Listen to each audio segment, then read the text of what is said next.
There you go. What's up guys? Ayun, naayos ko na rin yung mute. Sorry, medyo natagalan ng konti. What's up guys? Welcome to Wach Sports Podcast Episode 4. Although sinusubukan ko wag magbilang ng episodes kasi feeling ko lost track ako. Pero wala eh. Magbibilang na lang din ako ngayon ng episodes. Ayun. Anyway, welcome to Wach Sports. Hindi ako nagawa ng episode last week. Sobrang busy. So right now, medyo maghahabol ako. Plus, hindi ako nakagawa kasi ng mga artworks. So hopefully today, maging okay naman lahat. Medyo nakagawa ako ng konting artworks. Medyo sinipag ako. So for today, meron tayo mga konting graphics na nagawa. And medyo proud ako sa nagawa ko. I guess magiging exciting tong show na to for today.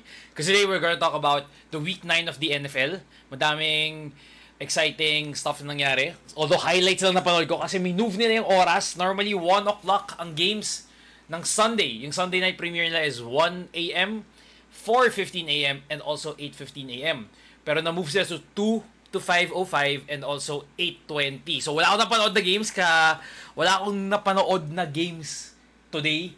Puro highlights na lang. Although I got to watch the first half of the Panthers and the Patriots game, and also the final 3 minutes of the Chargers game. Kasi again, kung madalas kayong nanonood dito, you know that I'm a big fan of Justin Herbert. So we'll talk about that in a bit. And also, we'll talk about the soccer football, the local football scene.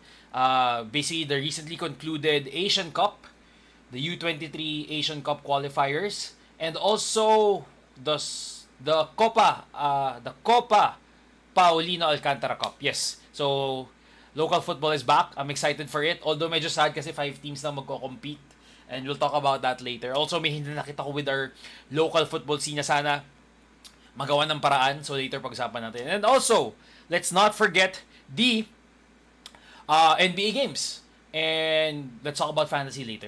May comment si Sir Patrick. By the way, we are also live in Next Level Fantasy. So, thank you so much, Kumish, for giving me the platform. Thank you so much. Guys, do follow them to check out basketball contents from the Next Level Fantasy Basketball. Sabi niya, napanood mo bro Canelo in the UFC fight. Honestly, pag-usapan ganyan, dadaanan ko siya at the later part of the show. Wala akong nagawang graphics for that. Although, I saw the knockout of Canelo with Plant, also that. And the UFC. I forgot his name, pero na-share ko ata siya dito sa page na to. Yung big guy, si Beast. So, we'll talk about that later. Although, kasi hindi ako expert nun eh. I love watching it, pero wala akong masyadong idea kung ano yun. Like, I don't know the technical side of that sport. So, hopefully, any of our viewers could explain kung ano yung mga nangyari. I would really love to have that conversation. So, yeah. So, for today, let's get started with the NFL. Okay, now, pre-show, bang. Okay, so for the NFL, we have 14 games that happened in the NFL this week. So let's start first with the Friday game, which is technically Thursday night football, but for us it's Friday. The Colts versus the Jets. Na nakakatawa itong nangyari dito. Well, hindi naman siya nakakatawa. I find it really funny. So basically, the Jets are coming in here with their backup quarterback. Zach Wilson is injured as of the moment. So they had Mike White, who had a 400-yard game last week. So he had the three touchdowns and 400-yard game last week against, let me double check, against the Bengals last week, and then it's a win for them. And then here's a funny thing. There's a bet that was posted online. I think this was in Bleacher Report Gridiron. Last week, someone bet $1, if I'm not mistaken, $1 or $10 that Mike White would actually be the leading passing yards leader for week 8. Dude, ang payout nun for the, I think $100 na binigay niya was $125K.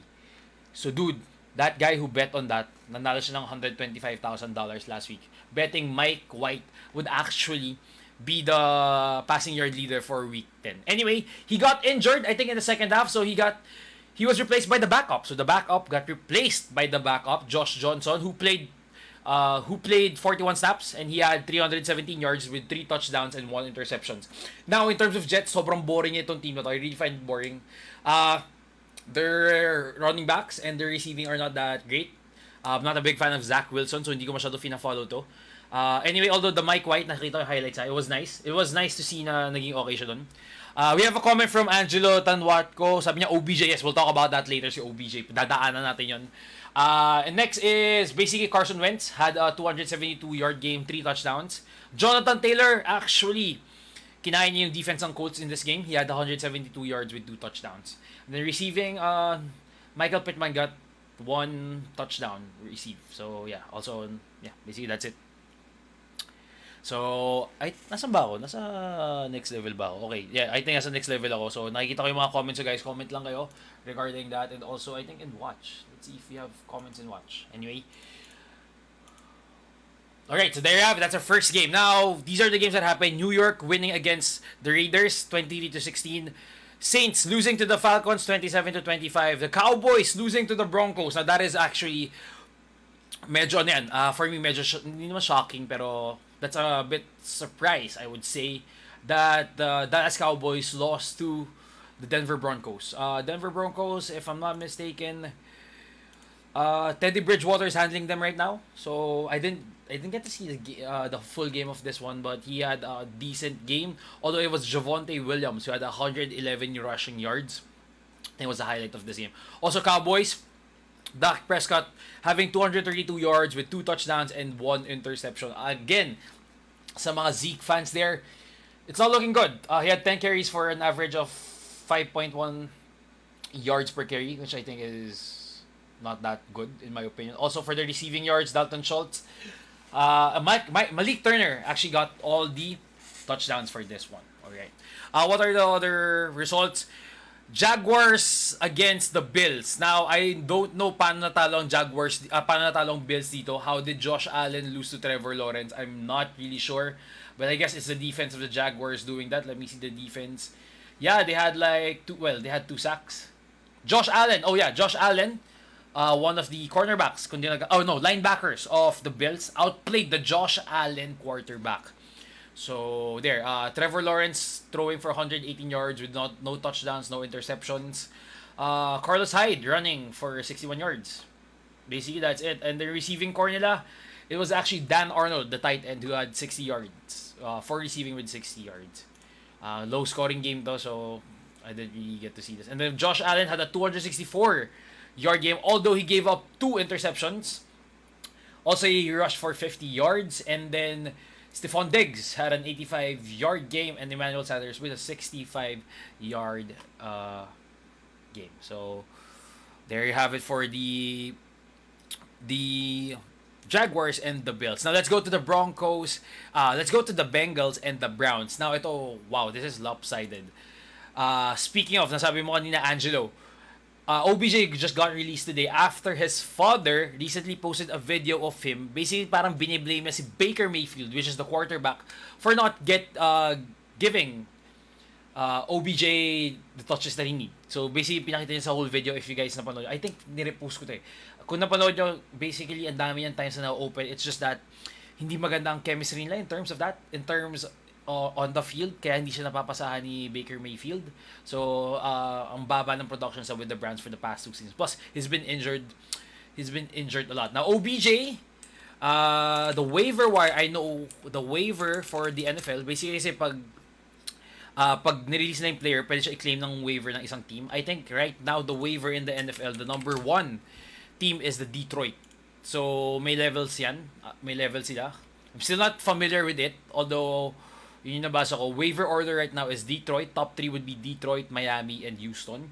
And then, let's go to top 5. Jacksonville, and then New York. Now, there are rumors that OBJ wants to go to a contender. So, he's looking at going to the Rams or the Seattle Seahawks. If he's going to the Rams, grabe, the Rams would be stacked. They have Cooper Kupp and also Mike Williams as their receiver. And they basically reinforce their defense with Von Miller. So they have Von Miller right now, Aaron Donald, and also Jalen Ramsey. So I think they are a favorite, even if without OBJ, to advance the Super Bowl at least, if not win the Super Bowl at all. So sa mga viewers natin dyan, where do you think OBJ will land? I honestly I don't think Detroit will claim him kasi ang sabi ng Detroit, ang alam kong nag-release ang agent ni OBJ that if ayaw niya yung team na pupunta sa kanya, if ayaw niya pumunta dun sa team na kukuha sa waiver sa kanya, magkakaroon sila ng problem. So I guess Detroit or any of the teams na sure na are not contenders would not risk getting him as a waiver pickup. So I'm ang nakita ko, may nabasa akong article kanina, he likes to go to the Seahawks. I guess with Tyler Lockett and DK Metcalf, although injured pa si Russell Wilson, I think he's coming back in about 2 or 3 weeks. So we'll see where he lands. My guess, if he just wants to be in a contending team, I guess the Rams. Rams has been an elite team this week. This whole season, although they lost this week. So we'll check that out in just a bit. So let's go first in our Bengals and Cleveland. Joe Burrow throwing for 282 with 2 interceptions. Now Joe Mixon, this guy, hindi ko talaga fan ng Joe Mixon to. Although he had a good game last week. He had, I think he had 3 touchdowns or 2 touchdowns. Anyway, he had 2 touchdowns again, 64 yards. And then receiving core, it was T. Higgins with 78 yards. Now for the Browns, Baker Mayfield, 218 yards, 2 touchdowns, 14 out of 21 completion. That's around 60% completion rate. Nick Chubb running for 137 yards with 2 touchdowns. And then, ang alam ko naging favorite target ni Baker Mayfield so far for this season is actually Donovan Peoples-Jones. So he also found Donovan Peoples-Jones in the end zone for 1 touchdown. And he did actually 2 receiving yards. He had 2 receiving. He received the ball twice for 86 yards, averaging on a 43-yard receiving. That's quite high. Wow, taas na. Okay. Sir Robin, good evening, Lodi Watch. What's up, Robin? Thank you for dropping by. Hope you're enjoying the show. Now let's go to the half game na napanood ko. The Panthers against the Patriots. Mac Jones looked good. Composed siya for this one. Although he got sacked in the first half, I think twice. Got sacked twice. Let's see stats. He had 139 yards, 1 touchdown, and 1 interception. Again, Damon Harris rushing for a touchdown here. And Hunter Henry getting another touchdown. This is, I think, the 4th week ni Hunter Henry na nakakuha siya ng at least scoring 1 touchdown. Sabi pa ni Dalisay, support kasi ni Baker. Yeah, hindi ako fan. Right now, there's going to be a dilemma in Cleveland, in my opinion, kasi hindi na-extend yung contract nila. So, ang hinahanap na contract ni Baker Mayfield is the same level as Lamar Jackson. But the thing is, Lamar Jackson is an MVP. He might have the same contract as Josh Allen or almost close to Patrick Mahomes. Yan ang pinoproject nila. So if Lamar Jackson's gonna get paid that high, I think yun din ang isisik ni Baker Mayfield. Although, ang layo ng difference nila. Ang layo, skill-wise, skill set. Di ako sobrang expert dito, but in terms of stats din, in terms of skills, pag pinanood si Lamar Jackson, mas masaya siya panoorin. He's so fun to watch compared to Baker Mayfield. Anyway, as usual, Patriots are a very systematic team. I think the Patriots are like the Spurs of the NFL. This is just my opinion. I'm not really a big fan of... Medyo boring sila panoorin. Medyo a bit, I think, very systematic. Nothing flashy. Although, the Carolina Panthers have been very underwhelming the past few weeks, especially Sam Darnold. He threw 3 interceptions in this game. Good news though, we got Christian McCaffrey back. So, dun sa mga fantasy team ko, sobrang saya na nakuha ko na siya ulit. May pag-asa na umabot sa playoffs because right now, I'm standing at a 4-5. After 9 weeks, I'm 4-5 in the standings. So, hindi pa ako above 500 team. So, hopefully with Christian McCaffrey back, manalo na ako sa fantasy ko. So, excited ako doon. So, if you guys had Chuba Hubbard, basically the rookie backup of Christian McCaffrey, well, it's time to put him on the bench or try to let him go in the waiver wires and try to pick up someone else. Sam Darnold has a better season compared to his Jet seasons. Although, nagkaroon siya ng problem for the past few weeks, interceptions. Although mataas ang rushing yards, touchdowns niya this season. Speaking of rushing yards, touchdowns, we'll talk about the touchdown leader so far this season later. Because he scored 3 touchdowns this week for his team. Okay, so receiving here, it was actually Christian McCaffrey who led with 54 yards for receiving.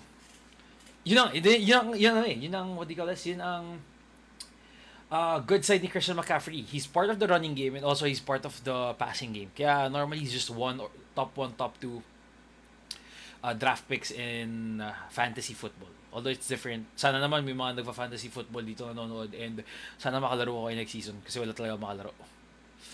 Okay, so now let's go to the other side of the game now. Lamar Jackson against Kirk Cousins. Lamar winning 34-31.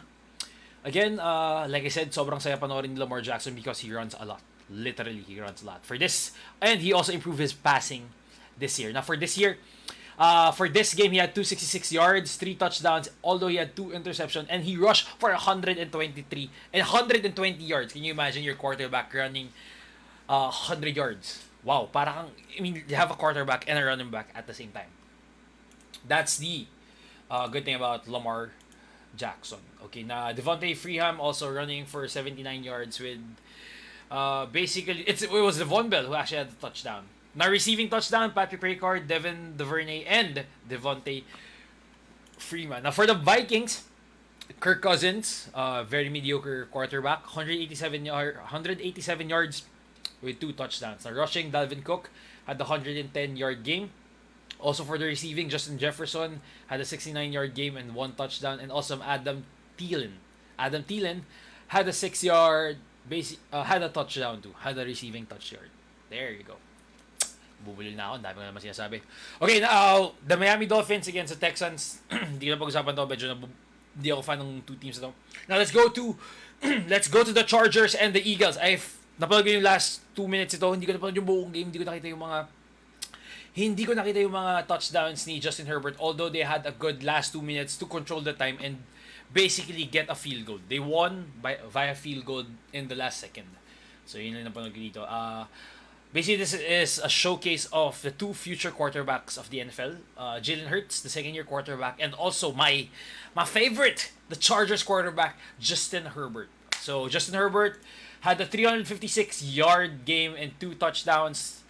He had 1 rushing touchdown, and then receiving touchdowns was Stephen Anderson and Donald Parham. I really like this guy. This guy is going to be a GOAT. Trust me, he's fun to watch. And also, the Chargers are fun to watch kasi mga 4th down nilalaro nila. They don't punt. They don't go for field goals. They normally play for the 4th down. Now, the Eagles, Jalen Hurts, 162 yards, 1 touchdowns.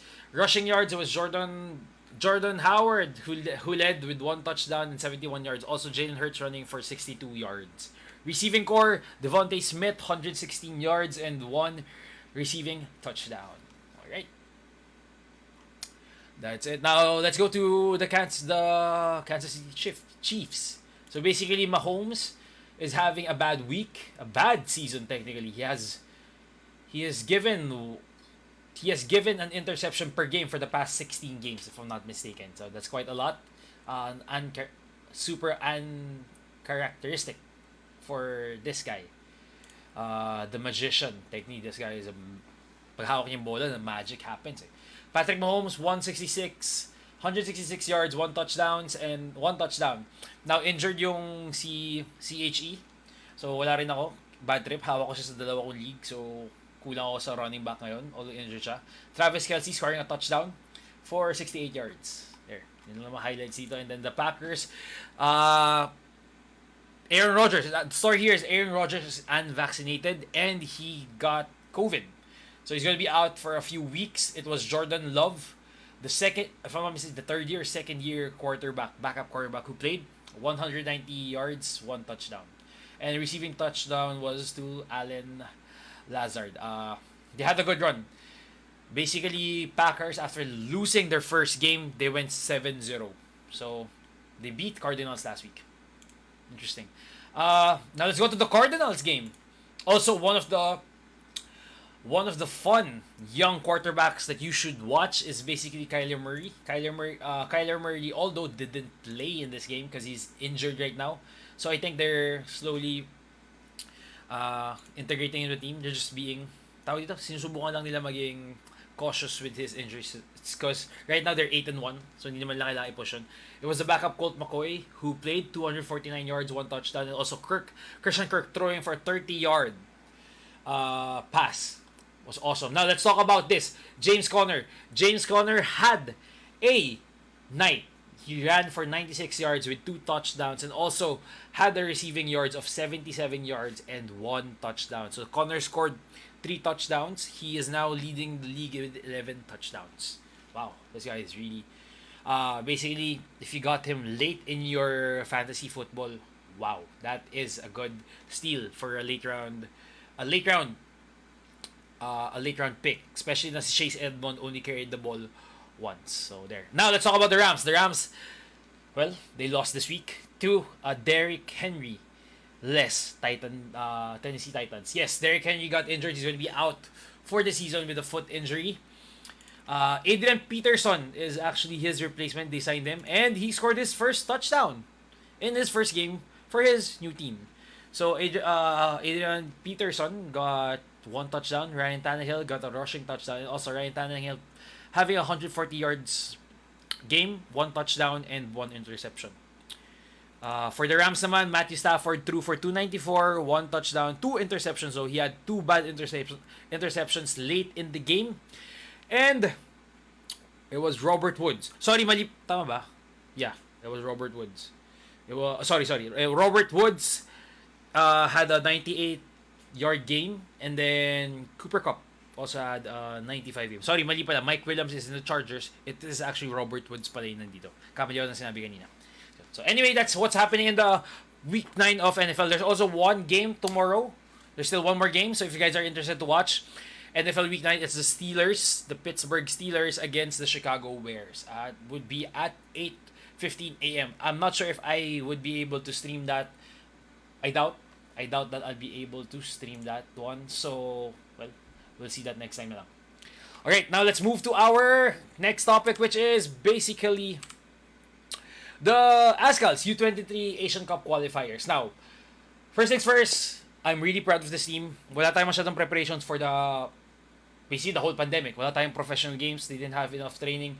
If I'm not mistaken, they only had a few weeks to train. I think a month to basically put up a decent team to play against this qualifiers. Now, if we actually won the group, we would be playing in the Under-23 Asian Cup. Unfortunately, we didn't get a win in this qualifiers. We were grouped with Korea, Singapore, and Timor-Leste. Halftime, all of the games were 0-0. Compact defending sila. Maganda pa naging Korea and also the Singapore. Maganda yung defense sila. Although yun nga lang, we were trying to do counter-attack again, long balls. Maybe it's because of kulang yung preparation natin as a team. And I don't think it's the fault of the players. Maybe the management could do better. Hopefully that they could do better in the next qualifiers or in just international any international level, especially in football. So right now, I think we should focus on the Suzuki Cup, which is happening this coming December. So hopefully this parang ginamit lang ito parang training for that. And sana makuha natin yung mga players natin naglalaro sa Thai and Malaysian League. Sana payagan sila maglaro for us in the Suzuki Cup kasi as of the moment, I think majority of the players natin, especially yung mga local players who's playing in our local league, which is the PFL, wala sila masyadong match fitness. Kasi, again, we didn't play any football for the past a year and a half. We stopped it. So yun. Anyway, these are the game score. 3-0 Philippines. This is actually a good scoreline. This is a decent scoreline. Korea didn't score in the first half. Although they controlled the whole game. Let's just remember, Korea is a powerhouse in football. So for us losing 3-0 here, I guess this is already a good thing for us, Hindi tayo, alam ko Singapore inupakan nila eh. Kundi Singapore, Timor-Leste inupakan na 6-0. So tayo na 3-0 lang niya. It's not an achievement, but it's still a good showing from the boys, from basically our U23 team. Next is the Singapore game. Singapore game was sayang. Halftime 0-0 again, although we didn't get to convert the chances that we had. We had a penalty that got saved in this game, which was heartbreaking. Dapat, yun. That was supposed to give us the lead in this qualifiers. We could have done better. But yeah, we came up short. Now, the next one, this is the super disappointing one, Timor-Leste. I didn't get to watch this game. Why? Because it sucks na walang free coverage for this one. By the way, which magrarant ako saglit magrarant ako in a while. So anyway, Timor-Leste losing. We should have won this one. Higher ranking side dito, senior team and also the U23 team. I guess baba lang moral or napagod. I didn't get to see the game eh. Pero I don't know what happened. This is quite disappointing. At least man lang sana nakuha tayo. And we were scoreless the whole time. Also, our chances are really, really small. I don't think we even had a decent chance. In the first two games na panood ko, the only decent chance I could remember is basically the penalty that we have, which was saved. So anyway, I just want to talk about this, okay? Sana magkaroon ng petition or for something, I don't know. Maybe for all the sports sana, but let's talk about first just the football itself. Sana, pag may national team games, especially like this one, the Ascals, the women's team, it should be free, There should be like a free live coverage for it, I mean, I get it that you have to pay if you want to watch the Premier League, the Champions League. Fine, you put money in that. But hopefully, when it comes to this, sana naman, the PFF would find a way. I don't know how, I'm just saying, okay? I'm just ranting, okay? I'm ranting. I hope PFF finds a way to actually live stream it or show it on TV. Paano magkaka-interest yung tao? There's this group, the Philippine Football group in Facebook. Basically, they're the ones who's putting in the link. Someone was streaming it and then it was shut down kasi I guess bawal yun. But the thing is, there should be a presence, na free siya para mapanood natin, especially the national team games, yun lang, nababad trip ako na ang hirap maghanap ng link, and then the links na makukuha mo are really, really shitty, I really wanted to, the Singapore game, di ko siya napanood ng maayos because naglalag. Yeah, exactly, JM. That's the point. Any game involving the PH team. Maybe magiging selfish ako, I would just ask for like the football. But I guess any PH team should be, dapat nagbibigyan siya ng airtime, I mean, if the Philippine volleyball team would compete somewhere or other, maybe even chess or whatever is about broadcast, swimming, there should be like a free telecast for that, I don't know kung paano mag-petition for that, but there should be. Kasi ito, I was really frustrated. I was waiting for this. I was really, really waiting for this tournament, this qualifier. Kasi gusto ko mapanood, I'm really high on the young bloods that we have. I'm a big fan of them. So it was quite frustrating na wala. And basically the football community in the Facebook group, they were just helping each other. They were sending links. But I think that's not enough. And for me, the thing that sucks, nabubwisit ako, you could actually watch this, but you had to pay for a subscription. Like, what the hell? It's a national team. I get if it's like the Champions League, the Premier League, or let's say the professional leagues. Kasi gets magbabayad ka ng rights for that eh. But then, I think the PFF, in my opinion, should find a way na mapanood to ng tao for free. Kasi may expose sila eh. Para at least may expose not just the football fans, but basically casual fans. Diba? So yun lang. Gusto ko lang i-rant yun. Kasi nabubwisi talaga ako this whole tournament to nung Kaya yung Timor-Leste talagang tinamad na ako. Parang, you know what? Mag-check lang ng updates. Alam mo yun? Kasi nakakabwisit eh. Alam mo yun, nag-aantay ka, tapos naglalag lang yun, So yeah, hopefully, sana umabot sa PFF. So tag nyo, sino man nandito, tag nyo naman PFF dito. Guys, gawin yung free lahat ng national team games. Either, kasi bakit pag basketball, lagi may libre, di ba? I mean, nothing against it. Nothing against like the Gilas. Pero sana isdamay na ibang sport. Especially football, this sport is built for us. We could actually succeed here. There's a big chance that we will succeed here and we would dominate it. Pure Filipinos, baka kasi iniisip ng ibang tao, nag-dominate lang tayo dahil madami tayong half-blood. But no, man. Even pure Filipinos are actually skilled in playing this football. Anyway, that's enough for my therapy for today, or my rant.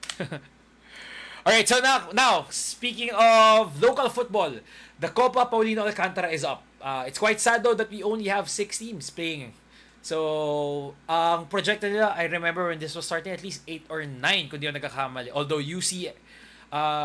sorry, actually 5 na lang pala. This was an old picture pala. UCFC had to leave.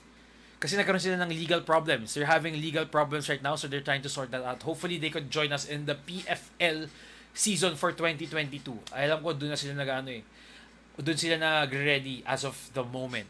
So anyway, basically this is the Copa Paulino Alcantara Cup. 5 teams are playing. I'm actually happy na meron akong mga ibang tao, meron akong former teammates that are actually playing in this right now, and it's quite nice. Basically, the Copa Paulino Alcantara Cup, kung hindi kayo familiar, it's like the FA Cup. FA Cup of the Philippines, technically. Speaking of the FA Cup, I just want to ask, do you guys think that the Copa Paulino Alcantara Cup should be open to semi-professional teams? Kasi if semi-professional teams would be open, I guess mas madadami yung teams natin. Just like the UFL days back in 2013, if I'm not mistaken. 2013 to 2015, where we had 2 divisions. Medyo all-outs lang yun kasi there were some teams that were getting kicked like 20-0.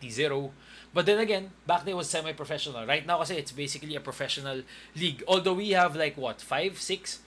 I think CDO would join. CDO Rapids would join. Basically 6 pag sumama yung 7 pag sumama yung CDO Rapids, and Maharlika ang kulang pa, so 8. I think there's one more team, so 9 teams professional league. Do you think it's enough, or should we just open it for basically semi-professional teams then? So it's a good conversation. I hope I could find someone to talk about regarding that on our next episodes. But anyway, these are the teams these are the teams joining the Copa Paulino Alcantara Cup minus the United City FC. Okay, na games here for Group A. Disregard the first game, hindi natuloy yung November 7 game kasi ito, minove nila yan for November 10, 7:30 p.m. So the first game was moved to November 10. Anyway, November 10, United City FC wala na sila. So I guess bago na to. I guess for Group A, ito na lang yung games na makukuha natin. Yan. So basically for Group A, yan na lang ang games na makukuha natin for them. Is this one, the November 10, 7:30. Guys, I highly encourage you guys to watch it. This is free. You could watch this on the PFL YouTube channel and also the Facebook channel. So the good thing about this is free. I got to watch the game last week. The ADT against the Kaya. Tama ba? Yeah, ADT against... Let me see again. What was that? Yeah, ADT against Kaya, if I'm not mistaken. Which we'll tackle later. Double check ko lang. Nandito sa notes screen. By the way, guys, this came from the PFL. All the artworks from this football portion came from PFL. Okay, so all rights reserved to PFL. Anyway, now for Group B, this is what we have. Kaya Iloilo. This happened last November 7, last Sunday. Yesterday, by the way, Kaya winning 2-0. Again, ADT is basically majority of these peeps were part of the u-23, if not all of them. Okay, hindi ko alam, hindi ako masyado sure. Hindi ko nakita yung full lineup. So again, they had a good showing. 0-0 halftime, but they lost 2-0, which we'll tackle later.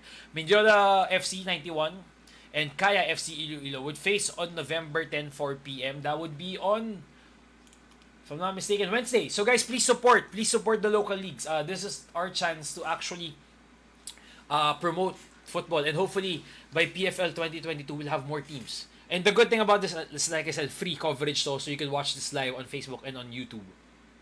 I think they're also showing this on Signal. Yes, One Sport on Signal. They're showing the games there. And then Asgal would the ADT would go against the Mindiola on November 13. This whole tournament would just run from 7 to the 19th. So guys, sobrang ikli lang itong tournament na to.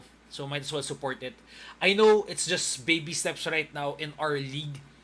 And hopefully mas malaki ang Copa Paulino Alcantara in the coming years. But we'll never get to see it big if hindi natin siya susuportahan. So I highly encourage that we support this. Sorry guys, football player ako, so talagang medyo pinupush ko to.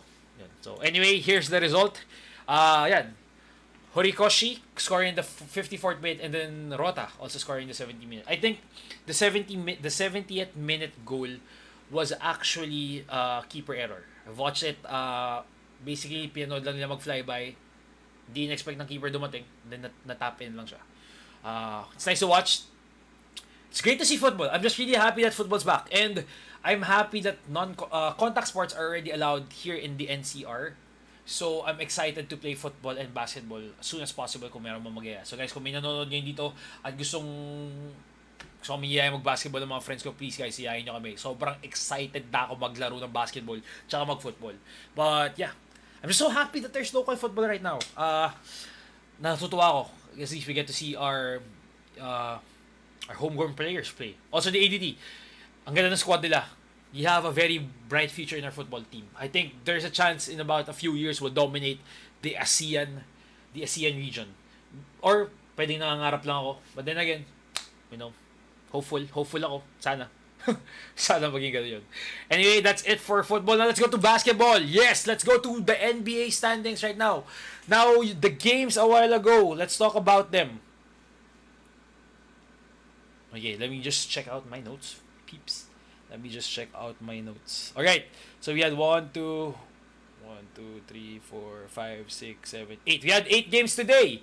Brooklyn Nets defeating the Raptors 116-103. Cavaliers 126-109. Defeating the New York Knicks. And the Jazz Magic winning 107-100 with Cole Anthony having a career night. The Bucks losing again, dropping points.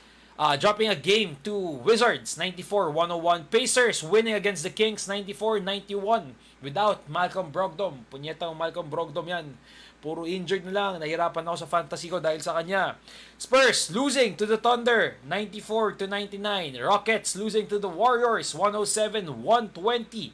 And then the Hornets dropping a game to the Clippers 106-120. Actually, nagulat ako dito natalo yung Hornets. I was hoping that they would win this one. So let's check that out first. Kung sino yung mga hard hitters for this one. Anyway, let's check out the standings. Is your team part of the playoffs? If the playoffs started right now, is your team part of the playoffs? So let's check out the West. Number 1 sa West is the Golden State. Now, I remember in my preview, I'm saying that they would be part of the elite teams. I didn't expect that they were going to be the top one at this stage. I was expecting at least nandularo sila. But then again, it's still early in the season. We're not even into our 10th. Wala pa tayo sa 10 games natin. We're just basically in our 9th game. Yeah. Updated yan today. Kanina ko inaisan. Jazz taking the second place. The Mavs 6-3. 5-3 for the Phoenix. 5th going to Jamorant and company. Clippers 6th place. 7th place Denver, which is sliding because, well, basically I don't know hindi talaga fan ni MPJ, although MPJ is injured again, so we could check that out. And then the Kings capping off basically the playoff spot with 5-5. Now Lakers and the Blazers nag-sneak in sila in the 9-10. Minnesota, after I think they started 2-1, ngayon they have 4 straight losses. And then OKC is 3-6. I guess that. And then the Spurs, 3-7. Pelicans though, 1-9. Ang sakit na wala si Zion Williamson. By the way guys, I'm really interested. What's your take on Zion Williamson? Men, ang taba niya. Sobrang laki ni Zion Williamson ngayon. Like, what happened? I think he's like borderline 300 pounds, So, I guess malaki ang effect. Malaki ang effect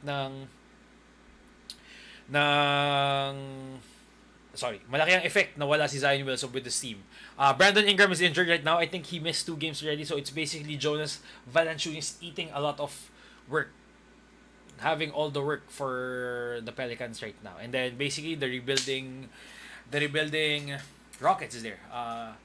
Like I said, in terms of Rockets, we'll talk about Jalen Green in a while. He's a scoring machine. But aside from that, nothing to offer. KPJ, medyo slow start siya. Alperen Sengun is also another rookie to watch. Okay, so let's just check the games today. Where the hard hitters. Oh, Pascal Siakam came back. He had 15 points. 4 rebounds, and 1 assist. It's good. I got him in one of my league. Oh, I got him in my next level fantasy basketball league, League 5. So, sobrang saya ko na nandun siya. Although, nagpalit siya ni Ingram. So, excited na ako na pag naglalaro si Pascal and Ingram. Scotty Barnes had a great day today. I think he had 4 steals. Kung di nagkakamali. So, he also played 31 minutes. So, I guess they're going to play together. Touches na siguro mababawasan ng konti, pero hindi mababawasan siguro yung kanyang playing time. In terms of the Nets, Kevin Durant had 31 points, 7 assists, 7 rebounds. Blake Griffin had a good game. Had a double-double. 14 points, 11 rebounds. James Harden with 28 points, 8 assists, and 10 rebounds. Now, may mga interesting games na pwede natin daanan today. I know the Kings and the Pacers went down to the wire. It was basically Harrison Barnes. This guy's been consistent the past few weeks. Sobrang consistent ni Harrison Barnes. He has 22 points, 4 rebounds, and 5 assists. De'Aaron Fox had 17 points with 3 rebounds, 2 assists. And Halliburton also with almost the same stat line.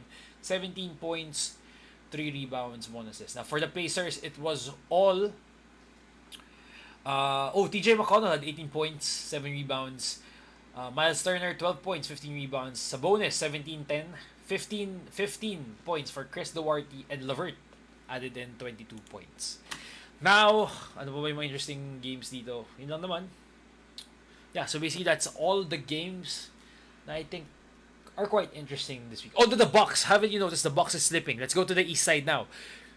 I don't think this is a surprise. I think they're actually doing great. They did a great preparation without Ben Simmons. You know, Philadelphia did great. Nag-prepare na wala si Simmons, and I think it's showing. Also without Tobias Harris, who's actually with the COVID illness right now. Kung di nagkamali. So 8-2. They started this one 8-2. And then the Miami Heat 7-2, the dark horse. Sabi to ni Migo, naalala ko doon sa review natin, dark horse ang Miami Heat. And yes, they basically have a big four, you know. They have Adebayo,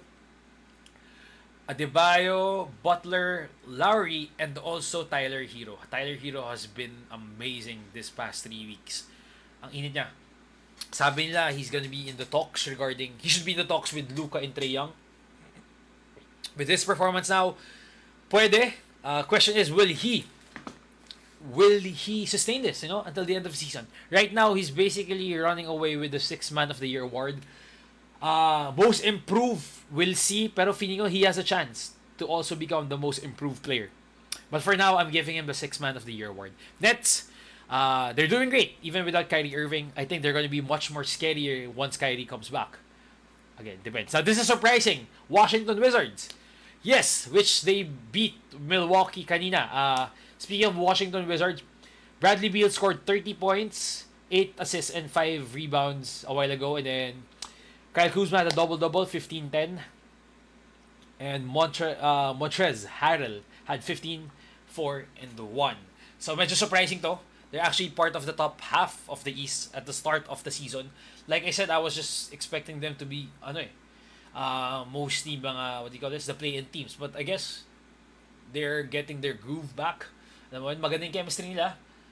And the trade really helped, in my opinion. So, nakatulong siya ng malaki kay Bradley Beal. And also, Spencer Dinwiddie coming here. I guess the biggest factor and laki nakatulong sa is Harrell. I think his energy has given them a lot of boost the past few games. Now, Chicago Bulls 6-3. Man, DeMar DeRozan has been killing it the past week. Galing, solid na.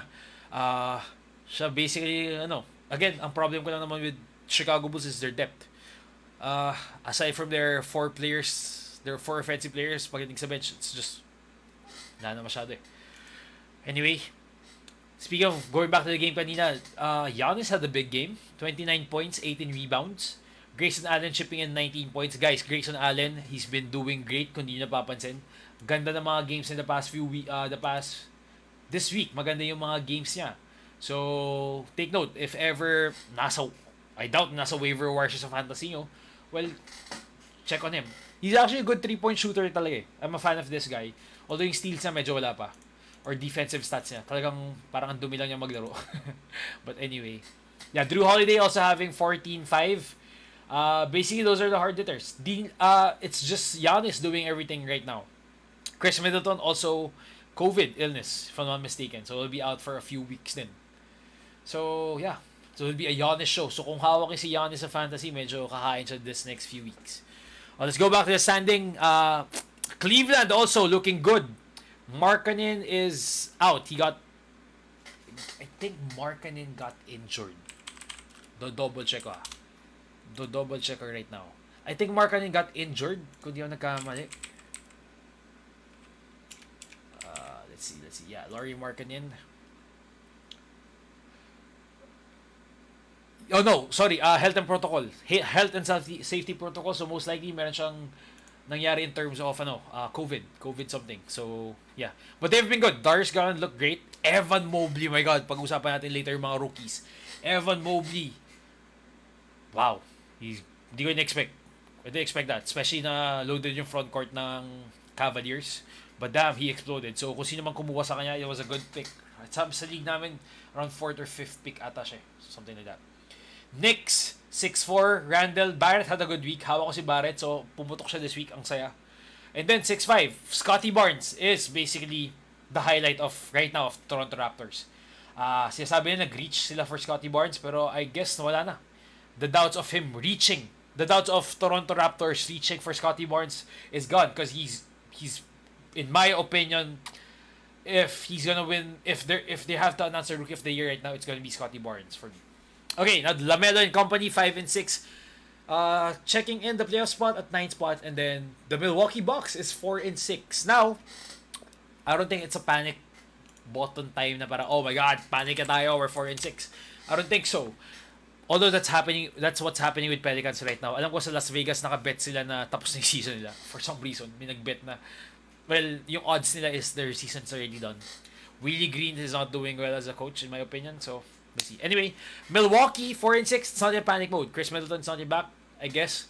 Maybe after a few games they'll get their shit together and they'll be on top of this. Also, with Atlanta, with the slow start ng Atlanta, Trae Young hasn't been dominating that much. He's basically just averaging 23 points, 3 rebounds, 9 assists. It's basically a big line for him. Double check ko lang nakikita yung points oh, there. It's not that big yet, alam mo yun. He's not having those super duper big games pa, pero I'm expecting he'll rebound. Pero siya lang naman talaga dito you know. John Collins has a good line so far. Clint Capella, wala pa yung mga monster 2020 niya. Speaking of 2020, Rashawn Holmes had a 2020 game yesterday or the other day. Yan. This one's quite disappointing. Celtics has been quite underwhelming this season. Jason Tatum doesn't look, well, I guess hindi siya mukhang first rounder in my opinion right now. Si Brown medyo mas okay pa. For some reason, nung napanood ko yung game ni Jason Tatum, parang, hindi siya yung parang last season na gigil You know, so maybe there's some issues with the new coach. I don't know. So that Pacers, yung first 4 games nila, they lost by 1 point. The first 4 games nila, when they lost, they were really close. They lost via point. So basically, they should not be here in the 13th spot. I guess they're gonna recover. They have a new coach. Yeah, they have a new coach with Rick Carlisle. So I guess they're gonna recover from this one then. So I'm seeing that by next week, hopefully we'll see changes in this standings. Next, 14th, Anthony Cole had a big game today. He's been killing it the past few games, you know. Here, Cole Anthony had 33 points, 3 assists and 2 assists and 3 rebounds. I think he had 6 3-pointers today.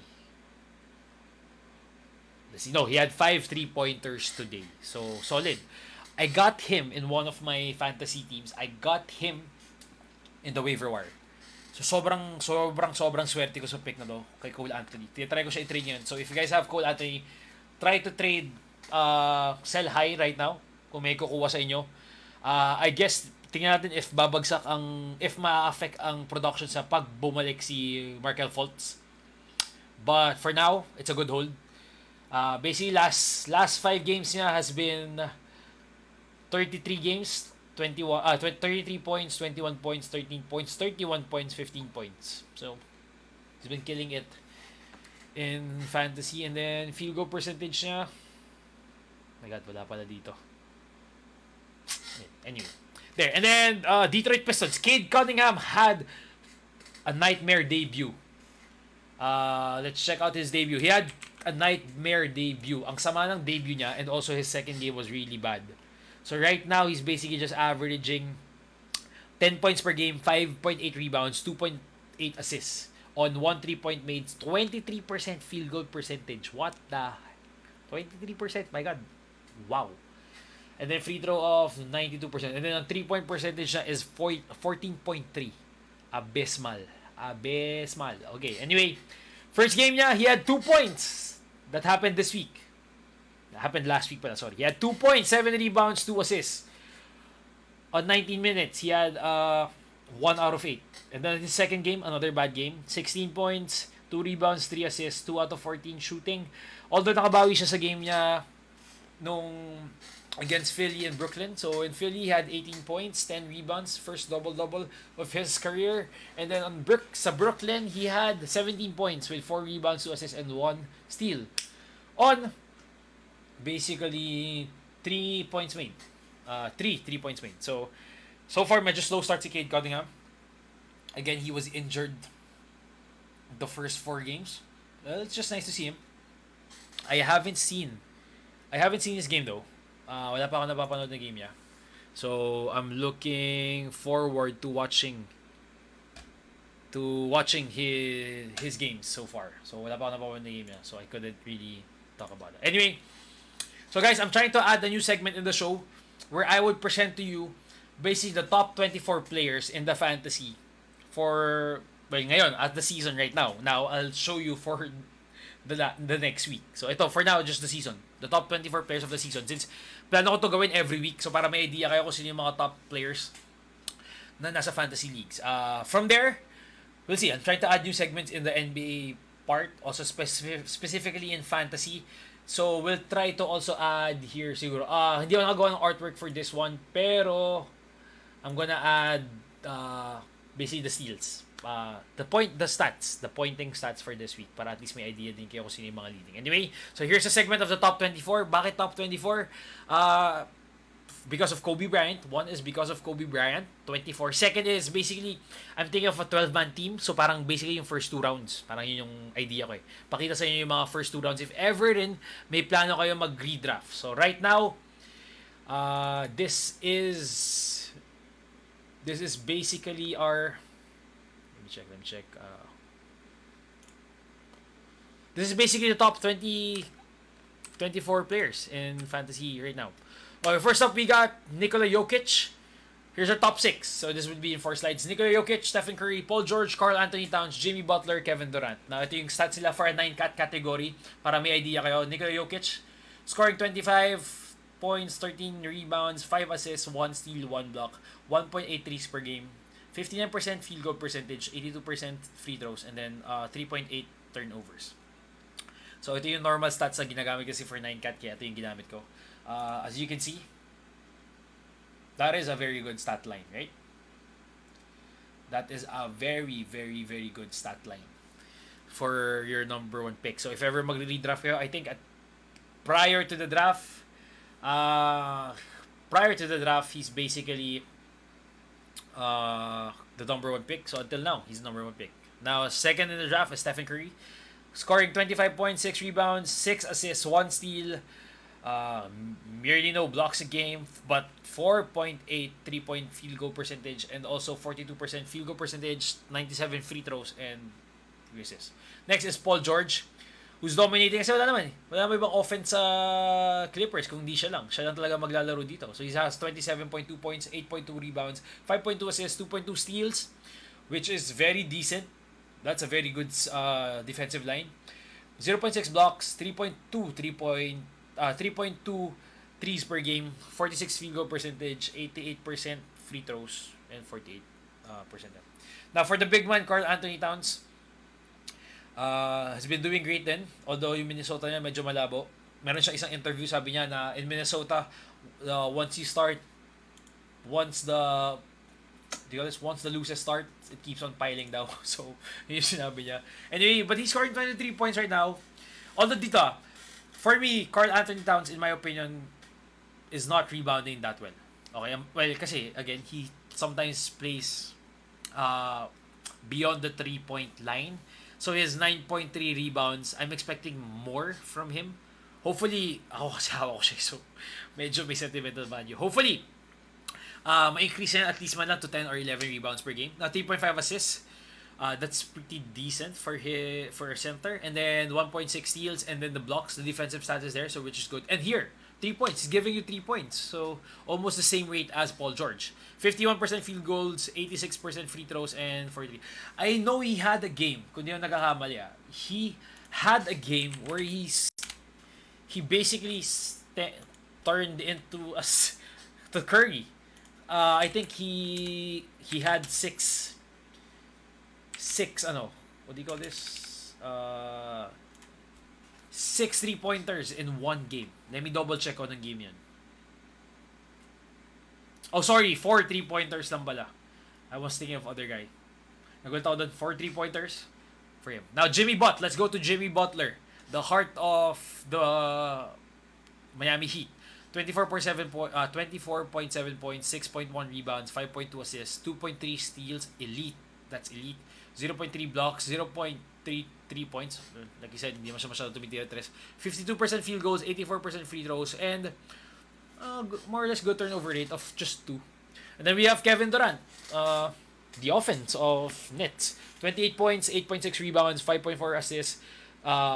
Defensive stats na medyo all-outs, but hopefully maka-pick up siya kahit at least piso kada defensive stat. 1.8 threes per game, which I was expecting na more. So he's roughly getting 2. Hopefully he gets to increase that kung Kevin Durant fantasy holder ka. So you'd like to at least have 3 or 2.5, maybe ganon. Field goal percentage though is a bit high for a forward, 57%. That is quite high. 80% free throws and then 3.5 assists. Now next is our next 6. LeBron James. He's currently out right now, although when he's playing, he's averaging 25 points per game, 5 rebounds, 7 assists, 2.3 steals. Again, an elite steal.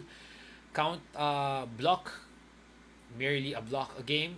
And then 2.8 threes per game. This is quite surprising, in my opinion. At least he's scoring good threes. So yeah, he's scoring more threes than Kevin Durant. Can you imagine? 46% field goals, 78% free throws, and then a turnover. And then here's our first surprise for the top 24. Al Horford. He's basically giving you decent numbers in 9-cat categories. He's giving a lot, a lot of stats. Look, 13 points, 9 rebounds, 3 assists, 0.9 steals, 2.5 blocks per game, 1.3 3-pointers per game, 43% field goals, 90% free throws, and a good rate of just a turnover per game. Also, another surprise is Miles Bridges. I guess he's becoming a star. Yan, nalalaman natin, he's becoming a star. Okay yung role niya right now with the team.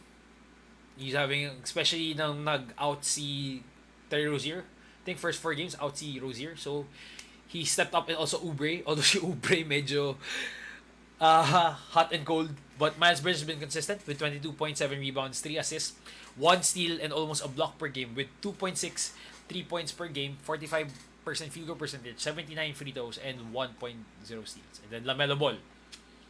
I guess yung the second round ADP niya is not bad because he's basically top 10 right now in fantasy. 20 points, 5.8 rebounds, 6.6 assists, 1.8 steals. Hopefully, he could increase his blocking, but okay lang kahit wala yan. Steal naman niya is okay. 3 points is also good. Almost giving you 3 points per 3 threes per game. 43% field goal percentage, 95% free throw with a very low turnover rate for basically a guard, 2.5. I think that's elite. And then we have Chris Paul, 12.9 assists, 4.6 rebounds, 12.1 assists, and then 2 steals, 0.6 rebounds, 0.6 blocks. Well, what do you expect? And then hopefully umangat lang dito in 3 points, but aside from that, it's good. Field goal is good, 47, free throws 81%, and then again, for a point guard, that's not bad. 2.5 TOs. And then Giannis Antetokounmpo, I have him, so I'm really high on this guy. Dito talaga, ang problema mo lang free throws eh. Pero aside from that, other stats are dominating. Look at this. 27 points, 11 rebounds, 6 assists, 1 steal, 1.2 steals, 1.7 blocks, so almost 2 blocks per game siya. And he's been shooting 3 points. He's not shy of shooting the 3 points. Although dun sa league nahanap ko kasi may 3-point percentage kami, and he's been throwing 3-pointers. Hindi siya tumira sa 3 points. So, look at this. The past 5 games is 3 attempts, 11 attempts, 7 attempts, 7 attempts, 4 attempts. So, hindi siya takot. So far, I think He's averaging about 4 attempts per game. Yeah, roughly ganon. 45 attempts per game. Which is good. Kasi pag nakuha niya yung stroke dyan, man, this guy's gonna be scary. Whew. Next, DeMar DeRozan. Yep, like I said, he's dominating. 26 points, 5 rebounds, 3 assists, 1 steal. Almost no blocks. No threes then, although he had a good game the other week where I think he had 3 3-pointers. Kung di mo nagkakamali. He had 3 3-pointers in one game. Yeah, that was against Boston. He had 3 3-pointers. He's shooting it at a rate of about 2 attempts per game. So if he's getting at least 1, not bad. 50%, di ba? Free throws is good and also turnover rate is good. Now, this guy, Jonas Valanciunas. Sobrang swerte ko dito. Dun sa main league ko, pinag-iisipan ko siya or si Jaren Jackson Jr. Buti na lang talaga siya pinili ko. Man, sobrang saya ko. Tapos dun pa sa league na yun, merong offensive rebound. Tapos ang monster niya sa offensive rebound. No joke. Sana may stats dito ng defensive rebound. Ay, ng offensive rebound. Anyway, wala yung stats ng offensive rebound dito. Look at this. Ang rebounding rates niya, look, past 5 games, 13, 14, 11, 50. And then he had a 2020 game against Minnesota nung kinain niya si Karl Anthony Towns. So he had a 22-point game and 23 rebounds. So here, he has 19 points, 14 rebounds, 2.7 assists, 0.7 steal, 1 block per game, almost 1 3 points per game. Field goal percentage is 50, 88 for free throws, and then 2.4 turnovers. Now, Jonte Murray, basically, siya lang ngayon gumagawa talaga sa ano. Derek White, di ako masyado fan. Pero okay lang. But this is basically a Murray show. Again, same as Giannis. Ang kalaban mo dito is free throws. Free throws niya. Alam mo, nagtataka ako dun, no? Yung iba may 3 points. Nahirapan sila sa 3 points. Ay, nadadalian sila sa 3 points pero nahirapan sa free throws. Diba? Like, he could connect in threes. I mean, he's not a sharp shooter. But then his free throw rate's technically subpar. Diba? So anyway, 17 points, 8 rebounds, 8 assists. Ang sarap ng 8 assists, 8 rebounds. Solid. Speaking of, I think si Brogdon, ganun din. Later. 2.2 steals per game. Half a block, 1.3 threes per game, 43%, and then 71% free throws. Let's talk about this. Harrison Barnes. Diba? First 3 weeks of the fantasy football, Harrison Barnes. Who would have thought Harrison Barnes would be part of the top 24? Anyway, he's been killing it for the Kings. Siya ang I think sobrang consistent player lang ngayon. 22 points, 9 rebounds, 2.8 assists, 1 steal, 0 blocks. Yun lang, wala talaga siya block. Clipping on a 2.9 3 points per game, 47 field goals percentage, 84% free throws, and a good turnover rate of 1.7. Next, Malcolm Brogdon. This guy is good. When he's playing, he's really, really good. I think nalugi pa ako sa trade ko eh. Sa next level fantasy trade. I traded technically De'Aaron Fox and Terry Rozier for Malcolm Brogdon and Darius Garland. I know it's a bad trade. It's just that I'm a big fan of De'Aaron Fox. So feeling ko talaga, naging emotional naman ako. Problem kasi with Malcolm Brogdon, lagi naman injured. Like this week, he missed 2 games. So hawak ko rin siya sa main league ko. Nakakabwisit. Buti lang panalo ko doon. Anyway, 22 points. But when he's playing, look at his stats. 22 points, 7.2 rebounds, 7 assists, half a steal, almost 1 block, 1.3 points per game, and also 44% field goal percentage with 96% free throws, and a very high TO rate at 3. Miles Turner. Sabi nila, biglang naging si Curry for 1 game. For some reason, we know him as a shot blocker. Yes, that's why he has an elite rate of 2.9 blocks per game. Pero yung 3-point rate niya is really high too. Look at that. 2.1 3 points per game. So he's giving you basically 2 3 points per game. And is his game against New York, he scored 7 threes. Wow. Where he basically had a 25-13 game. And he also had, at the start of the season, a 40-10 game. Doon naman, he had a 5 3-pointer. So, medyo mini siya stress ngayon. We know him as a shot blocker. Pero, yung 3-point is very surprising. Which is a good sign. See, like that. A good 3-pointer with a low free throw percentage of just 68%. Diba? So, 14 points, 8 rebounds, 1.1 assists, 2.9 blocks per game, half a steal per game. 53% field goal, 68% free throws, and then 1.5 TOs per game. Now let's talk about this. Anthony Davis. Again, if you took a risk of taking him as your first draft pick, as your first rounder, well, good luck. There are some games where he's going to rest talaga, especially in the late season. Although good pick si Westbrook pala in my opinion kasi naglalaro siya, hindi siya nagre-rest. It's LeBron who's actually resting. As of the moment, he's injured. Again. So, we'll see. He's questionable. So, if maglalaro siya tomorrow, what's new? That's Anthony Davis. But when he's playing, he's dominating. 23 points, 11 rebounds, 2.6 assists, almost steal a game, 2.1 blocks per game. Medyo wala yung threes niya this start of the season. Although, baka bigyan kanya ng 1 threes per game. 1 to 1.5 threes per game in the later part of the year. 50% field goal, 73% free throws, and then 2.1.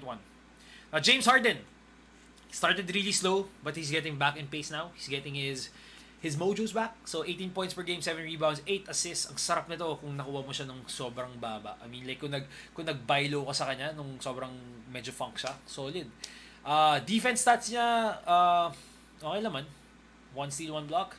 Threes, 3.1 threes per game, 40% field goal, 87% free throw, and 4.6. Again, scoring niya, I guess, bumaba dahil hindi nakukuha yung mga free throws na normally nakukuha niya. Again, with the rule change, he and Trae Young are the ones who I think are very much affected of the rule change. Kasi hindi sila masyado tinatawagan yan. Not like before, where Harden used to go to the free throw line almost like 20 times or like almost 30 games. So, wala yan. Rashawn Holmes is pretty much decent. Giving us a good stat line for 9 catch. 15 points, 10 rebounds, 1.6 assists, 0.4 steals, 1.1 blocks, 0.2 threes, basically non-existent yung threes niya. And then field goal percentage and free throw is really high with a good turnover rate. John Collins, the partner of Trae Young. He had a good game. I know he had a good game today because I have him. I'm a fan of this guy. You know, even when he got paid, I guess he's still playing. You know, he's playing to his potential. He had a 26-10 game kanina. The last game he had against Phoenix, 26-10 game. So John Collins is a very, very good player. I really like this guy. I have him in my next level fantasy. Yes, sir. Yun, Kumish, I have him. Swerte ako, nasa akin siya. Although hindi ko na support yung stats niya, other stats niya, so medyo alanganin ako. Although I have a good position in our league, so okay lang. 16 points, 9.2 rebounds, 2.5 assists, 0.8 steals, almost a block a game, 1.2 threes per game, 59% field goal percentage, 81% free throw, and 1.4 turnovers. And this one, the most surprising player in the top 4, in my opinion, Cole Anthony. He's been red hot. Like I said, he's been really, really red hot this start of the season. The question is, will he maintain this run? Hopefully. Hawak ko siya. So I'm really looking forward to it. Sana.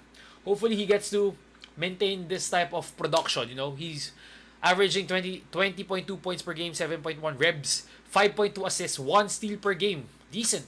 Almost non-existent yung block, but giving you 3 3-pointers per game with a 44% field goal, 84% free throw percentage, and a 2.6 TO.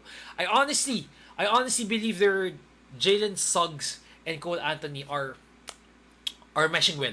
You know, I mean, like I said at the start, Jalen Suggs dapat yung parang masasabi kong second guy ko in my ROY. The problem is Jalen Green and Jalen Suggs, I think, are not in the top 5 as of the moment in terms of the ROI. Uy, sabi ni Brian, hi Brian, sabi niya, man, Cole Anthony, late round pick. Bro, yung sa akin sa waiver wire, nakuha ko siya first week waiver wire. As in, after 2 games ata, after nung 2 games na nung first week, binitawan siya nung isang manager sa isang league. Tapos for some reason, sabi ko, pick upin ko nga to kasi decent naman yung stats eh. Oh, definitely over RJ Hampton. Definitely Brian over RJ Hampton. I mean, he showed flashes last season. You know, he was fun to watch last season. Although very inefficient. Kaya nga yung 44% field goal niya medyo okay na yan. If I'm not mistaken, last year he had a 39.7% field goal. Right now he has a 44.8. So very decent. Roughly around 5 na rin siya, di ba? So hopefully yun lang problema mo sa kanya, efficiency. But this season at 44, I'll take it compared to 39. Diba? Compared to 39%. And then to cap off our top 24 NBA fantasy players at the start of the season, it's Zach Levine with 26.4 points, 5.9 rebounds, 4.2 assists, 0.4 steals, 0.3 blocks. Again, wala ka naman expect talaga dito. With DeRozan and Zach Levine, basically limited ang defensive stats na makukuha mo sa kanila. So don't expect too much. 3-point rate, 2.3, 2.3 threes per game, 47% field goal, 89% free throws, and 2.8 TOs. Medyo okay na rin yun for him. Yes, tama ka. When Fultz gets back, I guess feeling ko ang mag-hit baka si Suggs, si Jalen Suggs. Depende we'll see. We'll see kung ano. But for now, if you guys have Cole Anthony, hold on. Try to sell high. I think you could actually trade him for you could get a decent 5th round value, in my opinion. 5th, 4th round value. Meron kayong medyo mabobola dun for that, in my opinion. Wag kayo not because he's in the top 24, may magbibigay sa inyo second rounder. I guess, yun. Yes, Boss Brian is here. What's up, Boss Brian? Yan, na-shoutout ko siya. Narinig ba niya ako? Yeah, this is for Next Level Fantasy. Nakikita ko yung comments niya. We're actually, I guess we're talking about him.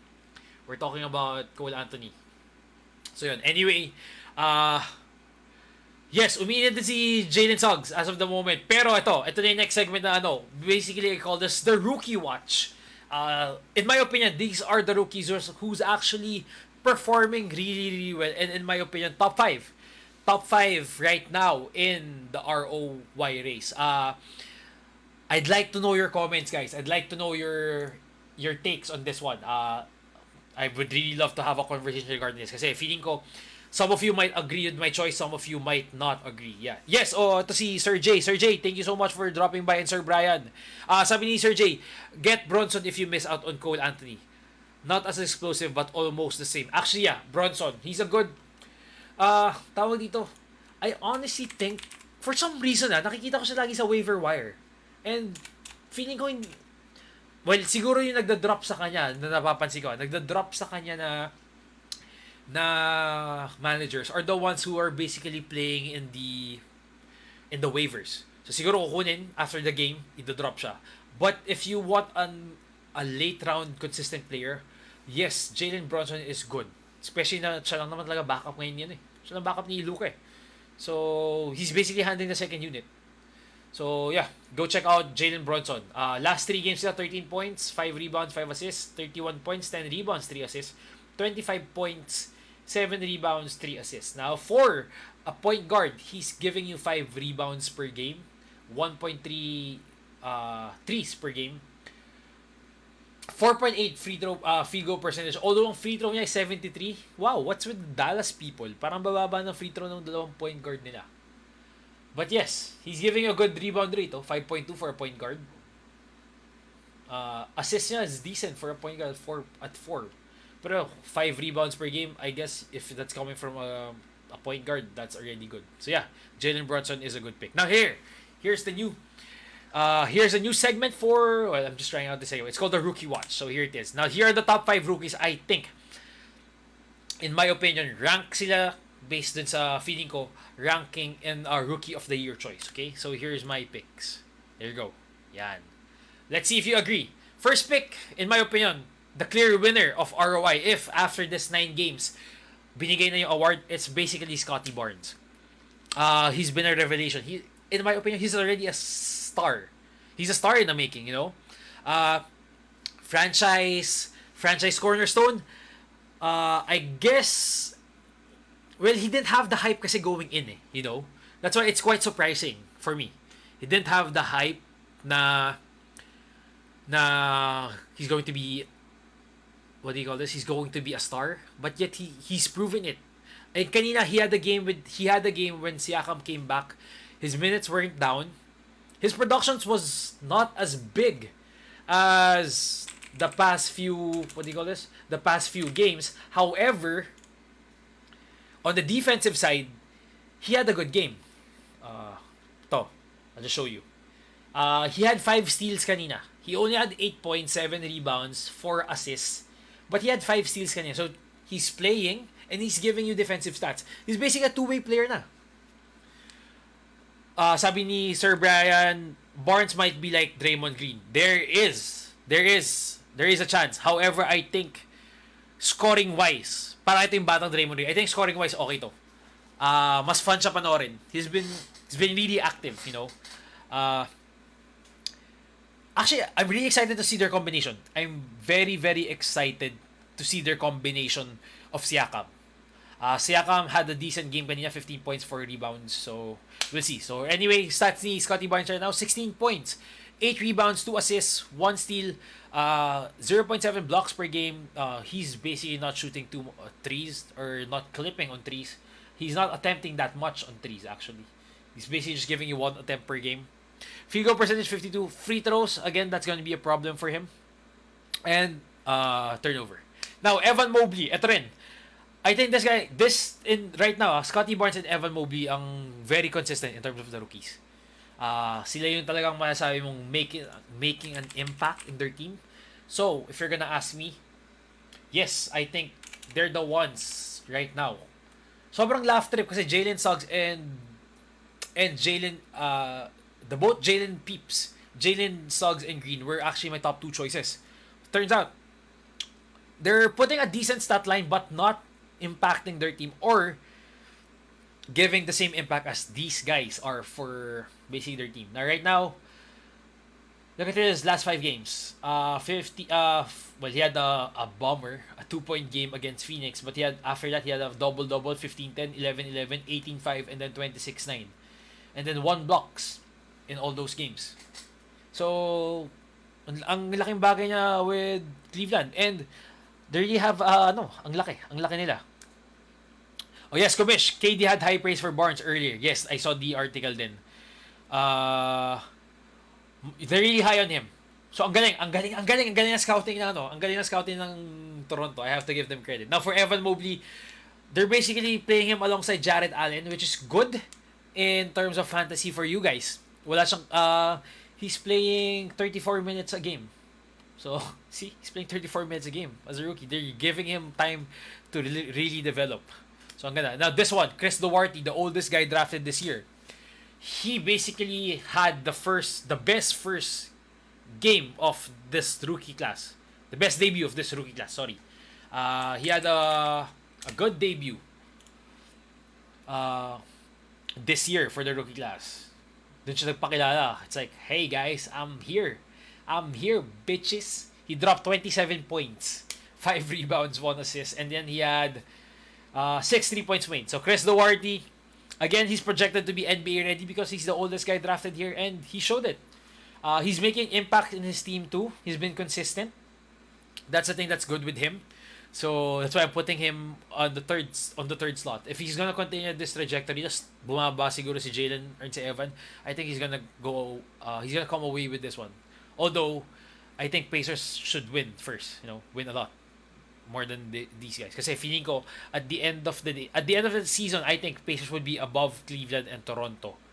Although above Cleveland definitely, but Toronto, there's a chance Toronto would be on top of Indiana. Anyway, 16 points, 4 rebounds, 2 assists, 1 steal, 2.5 3 points, 44% field goal, 86% free throws, and 1.8 TOs for Chris Duarte. 13th pick, I have him here. Oops. I have him. Oh, no, wala.